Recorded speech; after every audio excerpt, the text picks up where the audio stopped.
Right now, we are joined by the Yankees beat writer for the New York Daily News, a man with bylines as diverse as the New York Times and the Athletic, to Sports Illustrated and New Jersey Monthly. He is Florida-born but New York raised. Ladies and gentlemen, give it up for Gary Phillips. Thanks, Gary, for joining us, man. Hey, thanks so much for having me.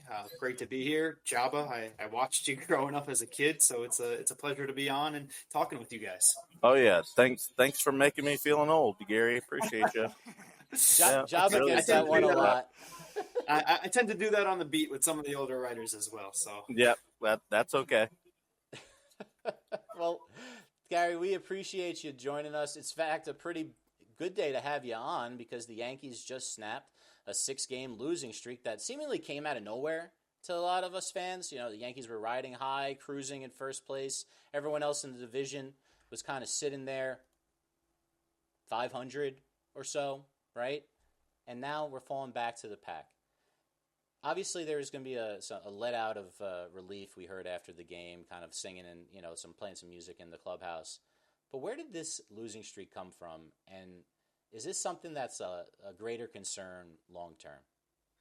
Yeah, the offense has just kind of disappeared for the last few days prior to today, obviously, the win that they had over the Angels.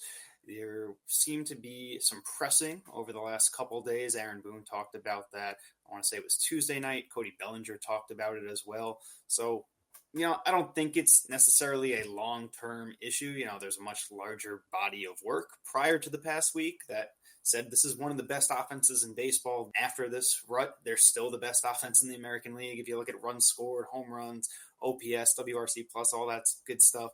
So, no, I don't think it's a long-term problem or anything that fans need to freak out about. I do think there is a sense of familiarity. Yankees fans who really pay attention to the team are going to be familiar with the June swoon that has kind of accompanied Aaron Boone's teams these last few years. Typically, those are stretches that are longer than a week. They go on several weeks, maybe a couple months, so it's a little too early to say if that's what this is. But that has been a trend the last couple summers with the Yankees. So just something to keep an eye on if some more losses start to pile up here.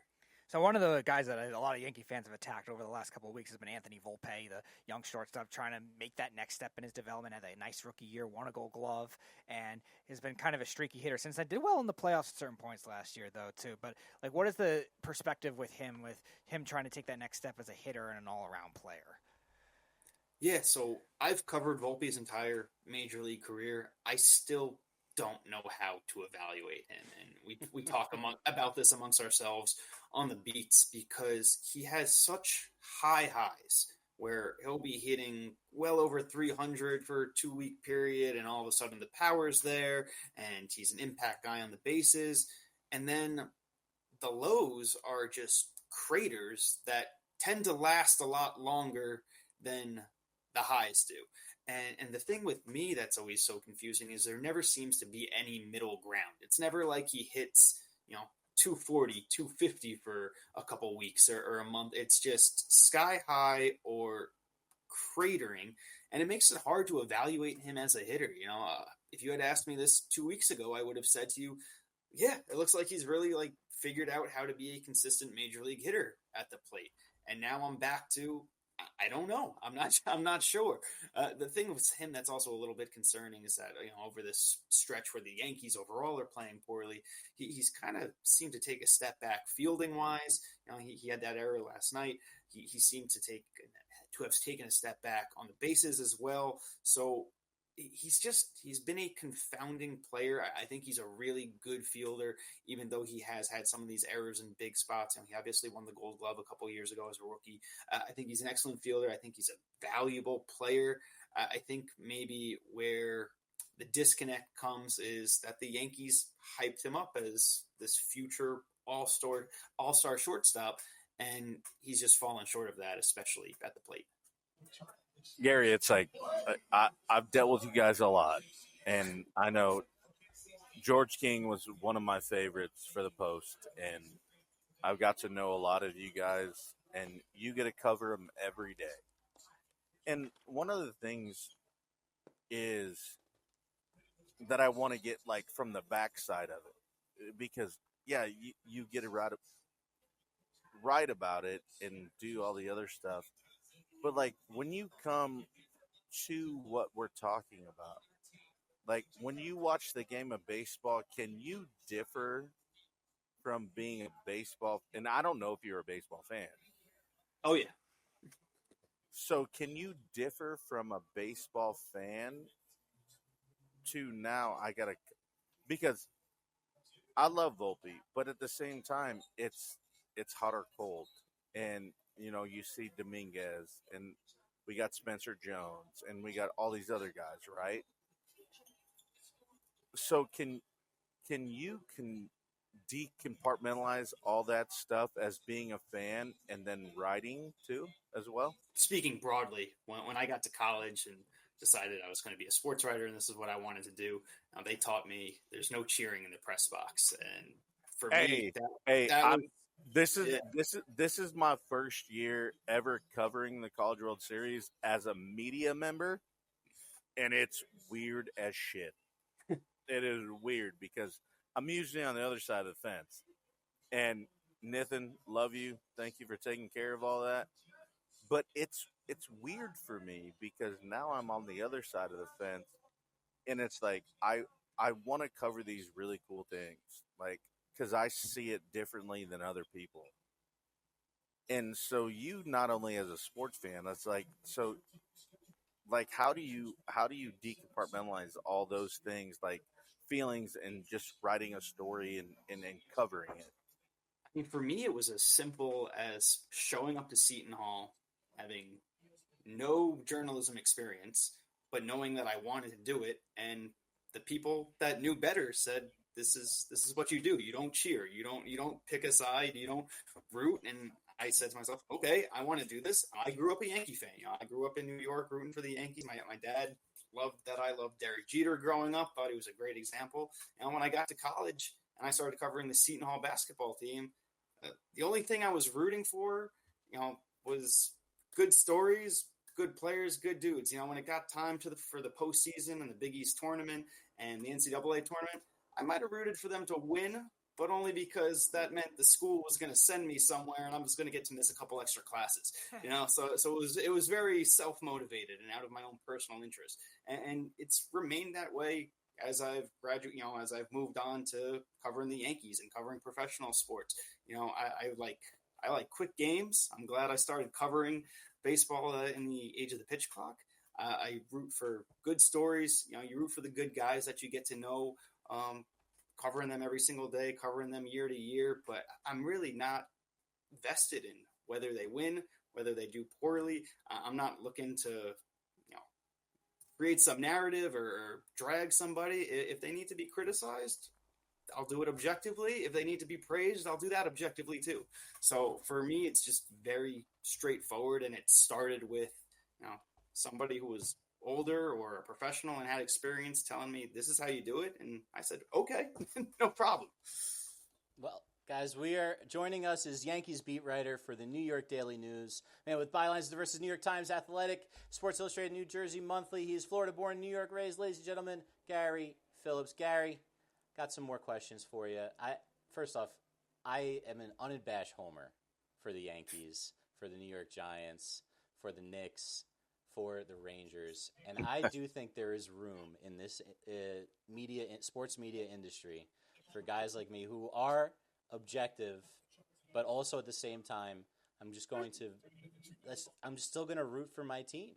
I don't know if I would do it if I was in a press box, but I still think that fans want to hear guys that root the same way they do at times. That's why you start seeing there's special, obviously you have your own color guys in the regional sport of baseball that you listen to. And I know everybody that when I was growing up, we wanted to listen, especially on the radio, to John Sterling. Now, I heard you had a little bit of interaction with John Sterling. I do too. And I just wanted to ask you a little bit about your time with the legend. I did see he left a quote. There's a nice quote on your bio from him. I just wanted to ask you a little bit about that. So I got to know John a little bit, not nearly as much as some of the other guys who have been around a lot longer than me, but over my first 2 years, got to have dinner with him, my first spring training, which was an incredible experience. And then when he, initially announced his retirement, he spent about 20 minutes on the phone with me. I'm asking him lots of questions about his life. He's telling me it's taken too long. It's taken too long. I keep telling him, John, if you stopped trying to convince me that this wasn't so important and that nobody cared about your retirement, then we could get through all the other prepared questions that I have a little bit sooner. So that story comes out, and afterwards he has a press conference at Yankee Stadium on what was supposed to be his final day. He eventually came back for the playoffs. Right. And, I get called on for a question, and he goes, this guy was writing War and Peace. It must have been, hours that I was talking to him. It was about 18 minutes.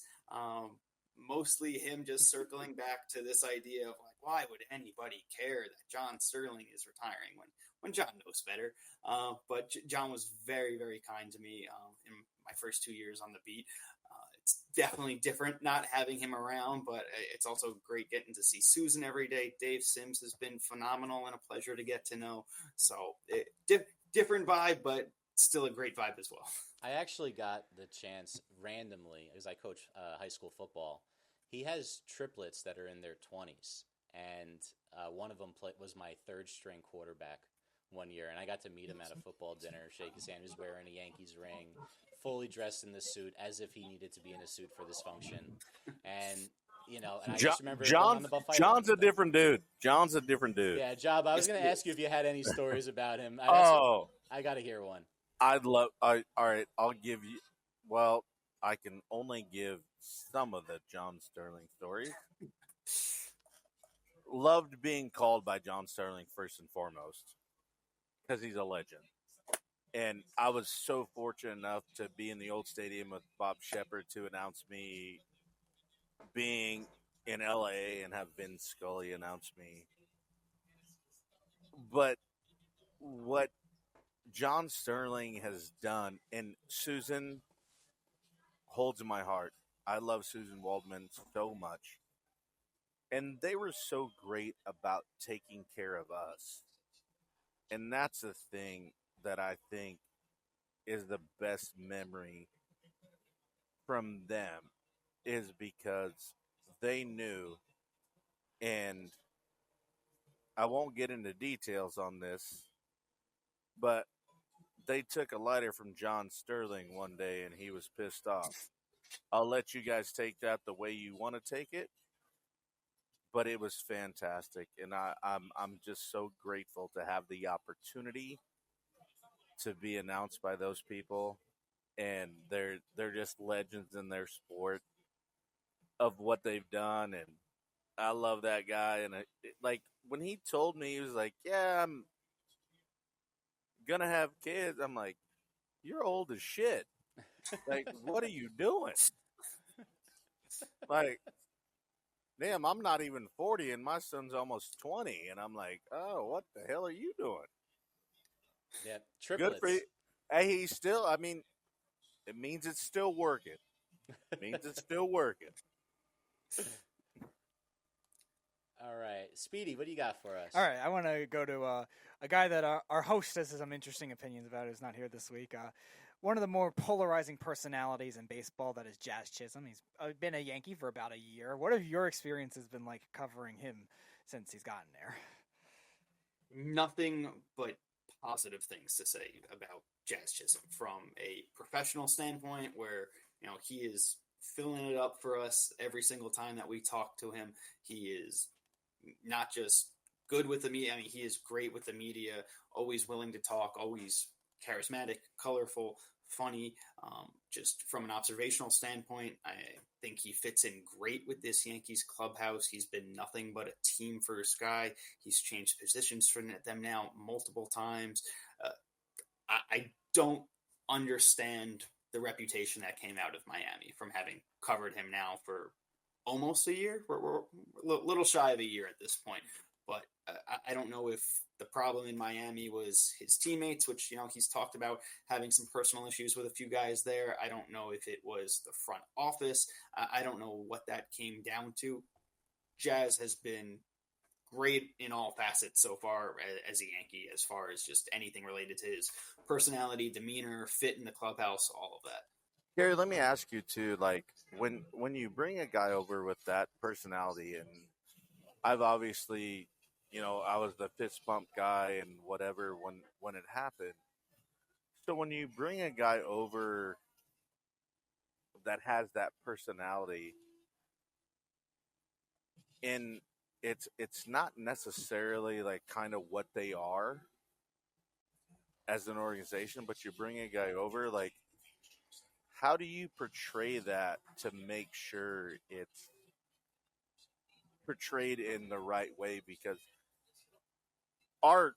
my co-host hates Jazz Chisholm, and it's fine, whatever.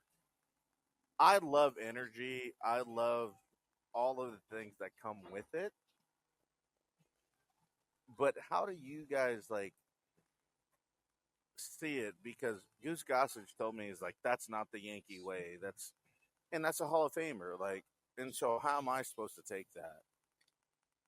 So I wrote So for you, how do you do it? Like, how do you portray that to make sure that we as fans see it, but then understand like they are good people, or like what? I don't understand that. So I wrote about this back in spring training, and the story came out after the Yankees changed their beard policy. But a lot of the interviews and the work I had done on it came before they even announced that. So forget that major change. Now, I had this idea that Jazz is not your typical Yankee. And I'd be lying to you if I said he was. He's not.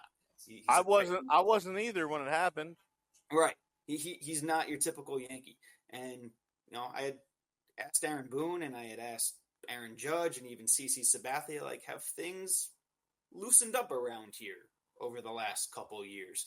And they all agreed that they had. And part of that was, a little bit of, intentionally moving on from this, where the stiff buttoned up Yankees reputation. Part of it was, generational things where you have younger guys coming into the game. You have the sport and culture itself changing. But then CC also made a really good point, and he was actually talking about that 2009 team. He was like, we had Nick Swisher being Nick Swisher on that team. You guys had AJ Burnett pieing people. Like, I'm sure there were people at the time who were like, that's not the Yankee way. That's not the way to do things. So I think it gradually changes over time. And one of the points I also made in that story was that, Jazz isn't the first. He might be the boldest and the brightest recently, but if you just go back, Verdugo doesn't give off typical Yankee vibes. Marcus Stroman doesn't give off typical Yankee vibes. Juan Soto, you could even argue with, the shuffle and the swagger that he brought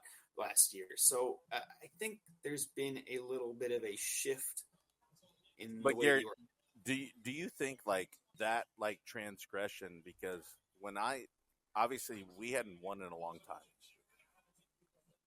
And it was young guys, and they brought in 09. They called me up in 07. But then you get AJ, you get CC, and so it was like a different energy, right? Yeah. So do you think it's like it's transgressed into that? Like you got to have like that piece? Like Booney's a winner. He grew up in a clubhouse. He knows what he's doing. Like, so do you think, like, it's crazy because I'm like, do we have those guys right now? And you see it every day. And Fish and I, we had a conversation about this, about what we can ask you, because you're in the clubhouse every day. Do you have the guys that are those idiots that are sitting in the bin getting pushed into the club? And that's not, we don't see that type of stuff. I mean, they are. I think this is all still very relative, right? To like what we all know the New York Yankees and their reputation to be. Same way I said, like it's gradual that we've gotten to Jazz. It's gradual in like how much the Yankees have caught up, maybe to the rest of baseball and the rest of just society and culture at large. No, there's not guys in our public view that we're seeing riding in golf carts or going crazy in the clubhouse or anything like that. They still keep it kind of under wraps, but also at the same time, before we go in there after wins, the clubhouse turns into, a party room in a club with strobe lights and music sometimes, and the music's blasting. So, there's definitely an element of letting loose and having fun. We don't always necessarily get to see it every day. Sometimes we hear it. One other thing I wrote last year in the playoffs was like the Yankees have these hitters meetings, and those happen behind closed doors pregame every single day. And, when I asked James Rowson, the hitting coach, about this, he's telling me like, yeah, we're just going over advanced scouting and scouting reports on pitchers and all that. But you can hear music blasting from that room every day, and you can see the strobe lights, from that room going through the glass tinted doors every day. I've seen hitting coaches walk in there with umbrella hats. Why do you need umbrella hats for a hitters meeting, right? So like there's stuff that happens outside of our purview, outside of what we could see, where I would say like, yeah, it's probably not as business as usual as it used to be, or back when even when you were playing a couple years ago, but it's all still also relative to everybody else. We are being joined right now by Yankees beat writer for the New York Daily News, Gary Phillips. Gary, got a few more questions for you. There's one thing that I read just earlier today, that Luke Weaver is going to be coming back without a rehab assignment, most likely, and joining the bullpen. So the question is, now that we've seen Devin Williams kind of right the ship a little bit, what's the plan? What are we doing with these two closers? I wish I could tell you. Aaron Boone was asked about it earlier this week. I also asked him today when it was revealed that Weaver will likely be back tomorrow. He doesn't want to say just yet. I asked specifically if. Well, he's not going to say that, Gary. Gotta ask. Gotta ask. I mean, he's going to have to say so at some point, or it's going to become apparent at some point. But no, I didn't have high expectations for getting a response on that. But my question specifically was, would he be open to them splitting it, where maybe in an ideal world they never pitch on the same day and they alternate the ninth inning? He said, we'll see, didn't shut the door on it, didn't rule it out, but he also said, he still needs to talk to both of them and that he hadn't made up his mind in any sort of way. I'm not sure I buy that when you know that Weaver is coming back so soon. He's probably given it at least some thought at this point, right? But it is an interesting situation because Williams does look like himself now, and Weaver's also been just phenomenal going back to last year. Both guys are going to be free agents at the end of the season. I'm sure they'd both like to go on, hit the open market with a bunch of saves on their resume. So we'll see how they handle it. So you and an article that I find really interesting. So just one second, Speed, just to follow up, because I want to give you my theory. Because obviously you're not getting the information from Boone, but for me, you're going to pay Devin Williams the money. You're trying to make him the closer, right? That's the guy that you would expect. But Williams and Weaver both have experience as setup men. Williams set up for Hader for a very long time. You're not paying him that much money. Williams? You're not paying him that much money. You're not paying him closer money. How much is he making right now? 6. Is that it? I believe it's 7 or 8. Actually. Or whatever. But that's not closer money. Just to jump on your point, I would be surprised if Williams came back in free agency. Is there? So I guess that kind of gets to like the bigger thing. They haven't been winning. Is there the locker room? You hear? I mean, umbrella hats sounds like a lot of fun. Has it been a little tense in the last week or so with this, kind of, this misstep? Is the locker room as tight? Because we saw last year, we saw the Dodgers, we saw what happened in the World Series. Juan Soto's gone, a few pieces to replace him. Is this locker room tight like that, or is it on its way, or kind of like up and down right now? They're tight as in their cohesiveness as a group. They were not sweating this stretch. They were not, pulling their hair out or anything like that. I mean, they're a very even keel group. I think that starts with Aaron Judge. They're very good at turning the page for better or worse. They don't obsess over stretches like this. It's actually funny.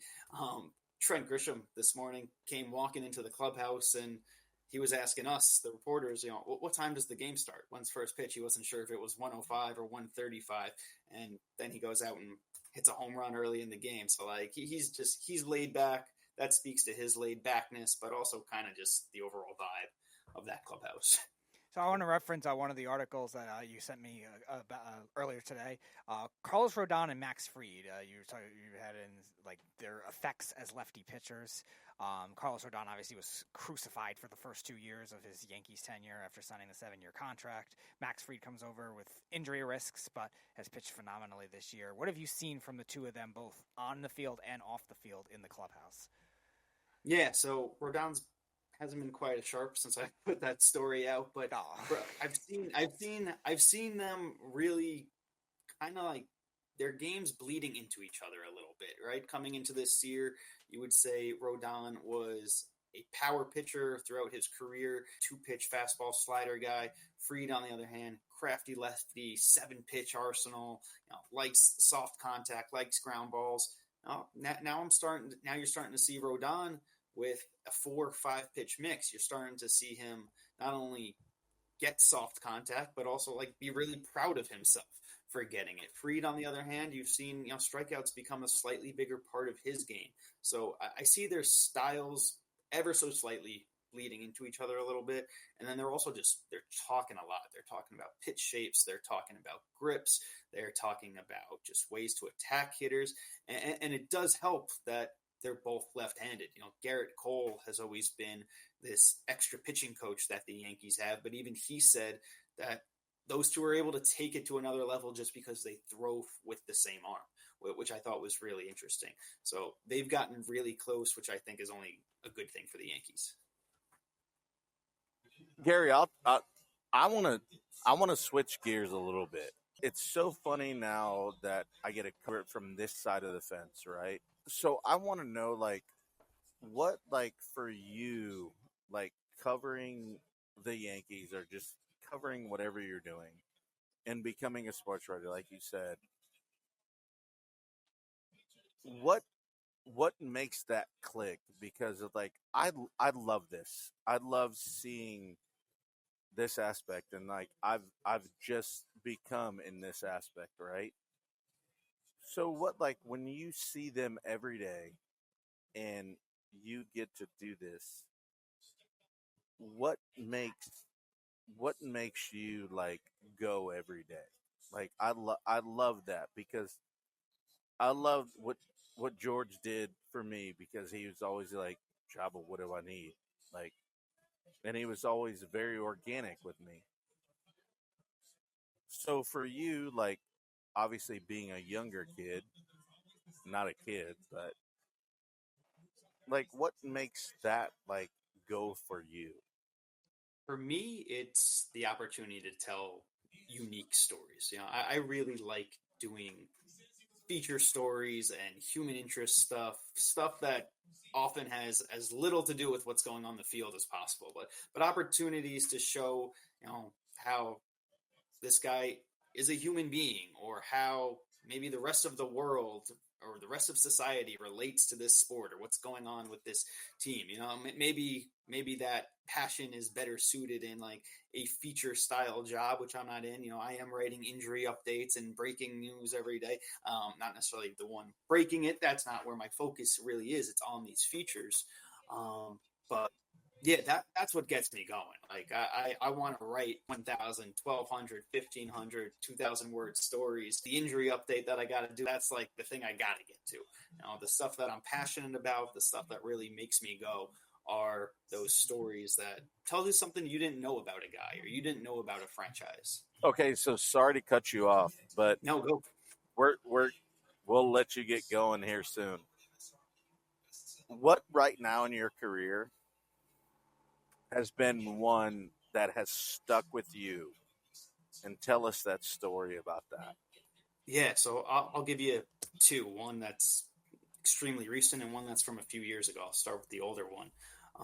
I had come across this former Cubs prospect, Dennis Baer. I don't know if you know the name or not, but he was coming up around the same time as Kerry Wood, and it was like they're going to be the aces, the co-aces of the Cubs rotation, and Dennis Baird blows his elbow out, and he's sitting at home, stuck on the couch, can't play baseball, and he sees this commercial for missing children. And he thinks to himself, like, there's got to be a better way to do this. He partners with the National Center for Missing Children, partners with a whole bunch of minor league stadiums, and starts getting all these minor league ballparks to put up basically giant billboards in their concourses of like local missing children.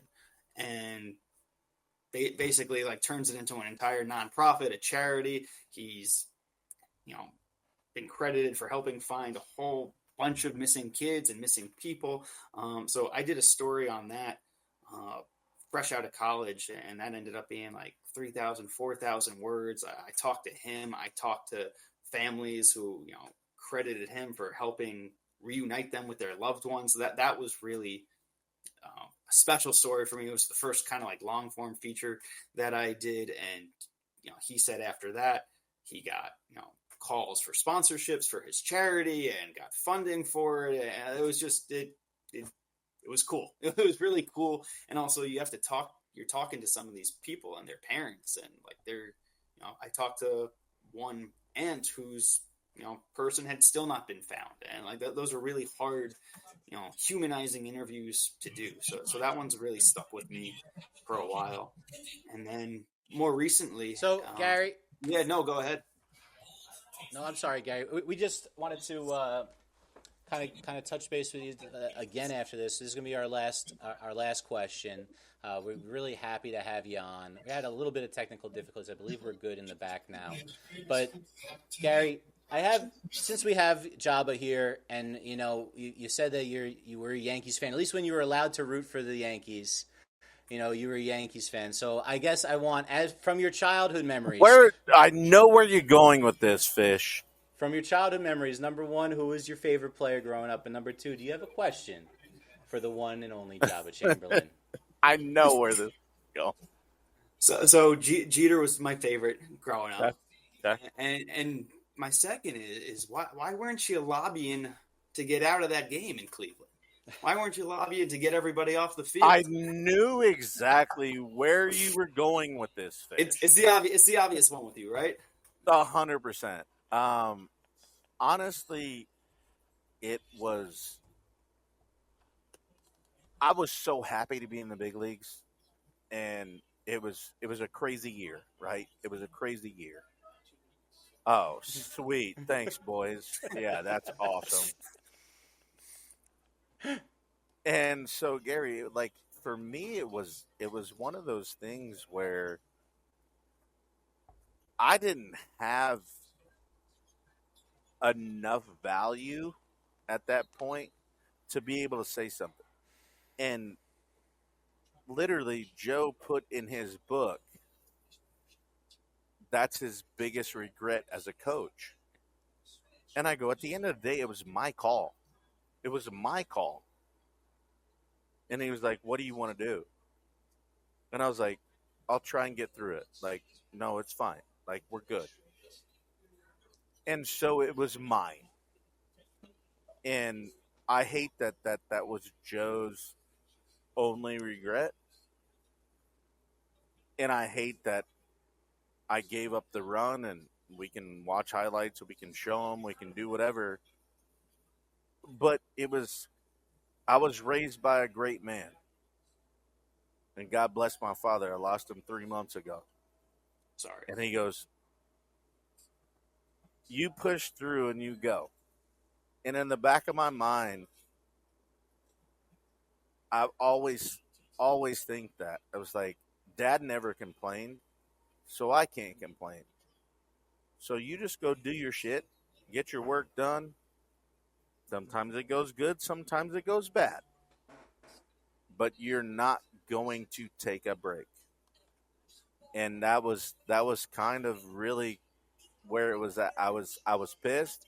It cost me $3,500 because I broke a locker, and it wasn't great. But at the end of the day, every October, I'm gonna see the midgets. So I'm just busting your chops. I think that's the attitude. No, you got, you're and the mind you're and the great. mindset you gotta right. That's the mindset you gotta have when you're on the mound. And I never at that point never like I was so grateful. So grateful, obviously.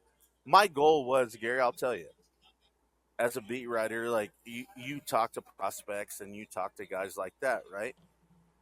My goal was to get to double A. I started in high A and I was like, I got to double A, I'm good. Then I go to the All-Star game, represent Team USA, do all that. And then a month later, I'm in the big leagues. And I'm like, what in the hell is this? I'm like, all right, well, I guess we'll figure it out. And you have those conversations with guys because they, that it's just part of what you do as a beat writer. Because I've dealt with plenty of you. I've dealt with plenty of you guys, and you have to do your due diligence with these younger kids because that's the ones you want to be covering later. And you see what happens. And it was just, it was crazy just because it happened so damn fast that I just had my son in April. And then less than a year later, I'm in the big leagues. And I'm like, what are we doing? Yeah, no, I can only imagine. And now there's even more attention and hype surrounding prospects. That was before social media's Joba. Yeah, for sure. Yeah, Like for sure. Gary, you're so. I mean, I don't know your age. Are you over 30 yet? I'm 30. You're 30. Oh, so like Jesus, Gary. I'm a teacher, and these kids are born with phones in their hand. You've probably had a smartphone. What? You were in high school? Yeah, since before that, probably. Since before high school. I mean, Job and I had the dial-up 56K modems. From the Dad, get off the phone millennial. so I can get on the internet. Literally, you had to use the phone line. Landlines are basically extinct now. It was definitely a different time. But, Gary, listen, man, we really had a great time with you on tonight. We appreciate you coming. We'd love to have you back on again, for sure. Later on in the season, it would be great to touch base with you. Maybe the Yankees are, making a rally and going for another, trying to get that World Series again, trying to climb that mountain, man. So we really appreciate you coming on. I appreciate you guys having me. Loved doing it. Would be happy to come back. And next time, I'll ask you about the Joba rules and what you think of them all these years later. Oh, yeah. Oh, we've had those discussions on the show. Segment. That's a whole segment. It's been a whole segment, I think, a couple of times. Guys, one last time. This has been Gary Phillips, Yankees beat writer for the New York Daily News. Gary, thank you so much for coming, man. You got it.